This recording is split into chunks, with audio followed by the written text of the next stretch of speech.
భక్తివన్న ప్రేక్షకులకు శుభోదయం. 19/2/2025 స్వస్తి శ్రీ చాంద్రమానం క్రోధినామ సంవత్సరం ఉత్తరాయణం శశర ఋతువు మాఘమాస కృష్ణ సప్తమి అంటే బహుళ సప్తమి బుధవారం. సప్తమి పూర్తిగా ఉంది. స్వాతి నక్షత్రం 8:13 అనంతరం విశాఖ నక్షత్రం. వర్జ్యం మధ్యాహ్నం 2:23 నుండి 4:09 వరకు మధ్యాహ్నం వర్జ్యం. దుర్ముహూర్తాలు ఉదయం 11:50 నుండి 12:36 వరకు. సూర్యోదయం 6:29, సూర్యాస్తమయం 5:58. అమృతగలు రాత్రి 12:57 నుండి 2:43 వరకు.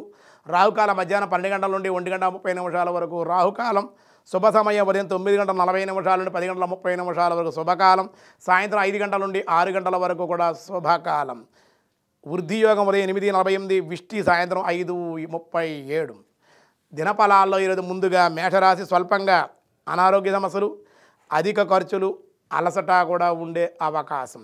వృషభ రాశి పనిలో ఒత్తిడి, ఊహించినటువంటి సంఘటనలు, ధన వ్యయము, ధనమునకు ఇబ్బందులు ఉండే అవకాశం. మిథున రాశి మిశ్రమంగా ఉంటుంది. ఈరోజు భూ సంబంధిత వ్యవహారాల మట్టికి అనుకూలంగా ఉండే అవకాశం. కర్కాటక రాశి కార్యాలయందు విజయము, ఉద్యోగంలో ఉన్నతి, శుభవార్తలు కూడా వినే అవకాశం. సింహరాశి అధిక శ్రమ, అతి కోపం, బంధుమిత్రుల యొక్క సమస్యలు, కానీ ధనవృద్ధి ఉండే అవకాశం. కన్యారాశి కొన్ని పనులు వాయిదా, మనస్సు ప్రశాంతంగా ఉండకపోవడం, ఏ పని చేయలేకపోవడం ఉండే అవకాశం ఉంది. తులారాశి సోదర సోదరీలో కలయిక, వృత్తి ఉద్యోగ వ్యాపారాల్లో లాభాలు. వృశ్చిక రాశి ఉన్నత ఉద్యోగ లాభాలు, అనుకోని మార్పులు, దేవాలయ దర్శనాలు, ఆనందం. ధనస్సు రాశి వాహన ప్రయత్నాలు అనుకూలం, అలాగే వివాహాలకి అనుకూలం. నూతనమైనటువంటి వస్త్ర ఆభరణ ప్రాప్తి, వాహన ప్రాప్తి కూడా ఉండే అవకాశం ఉంది. మకర రాశి ఈరోజు అనుకూలం, ఆదాయం లోటు లేకుండా ఉండే అవకాశం.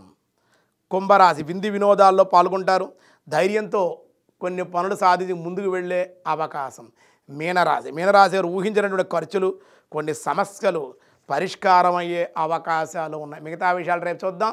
ఈరోజు విష్ణు సహస్రనామాలు ఏం చెప్తున్నారో చూద్దాం. వ్యాసాయ విష్ణు రూపాయ వ్యాస రూపాయ విష్ణవే వాం పునర్ధర వాం పురంధర వాం పురంధరాయ నమః.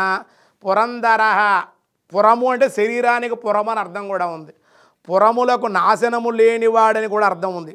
త్రిపుర సంహారకుడు పరమేశ్వరుడే కనుక స్థూల సూక్ష్మ కారణ శరీరాలు మూడు కూడా పురములను భేదించినటువంటి వాడు, ఛేదించేటువంటి వాడు కనుక జాగ్రత్త, స్వప్న, సుషుప్తి అవస్థలు కూడా దాటినటువంటి వాడు కనుక ఈశ్వర ధ్యానము చేతనే పురత్రయములను, అవస్థత్రయములను సాధకుడు దాటిపోగలడు కనుక పరమాత్మని సద్బుద్ధితో, సత్ప్రవర్తనతో, సన్మార్గంతో త్రిపురాది సంహారం చేసినట్లుగా మానవుడు స్థూల సూక్ష్మ కారణ శరీరాల పురాలను ఛేదించేటువంటి వాడు, జాగ్రత్త సుషుప్న అవస్థలు దాటింపజేసేటువంటి వాడు కనుక ఓం పురంధరాయ నమః అని విష్ణు సహస్రనామంలో స్వామివారిని వర్ణించడం జరిగింది. మిగతా విషయాలు రేపు చూద్దాం. ఈరోజు స్వస్తి.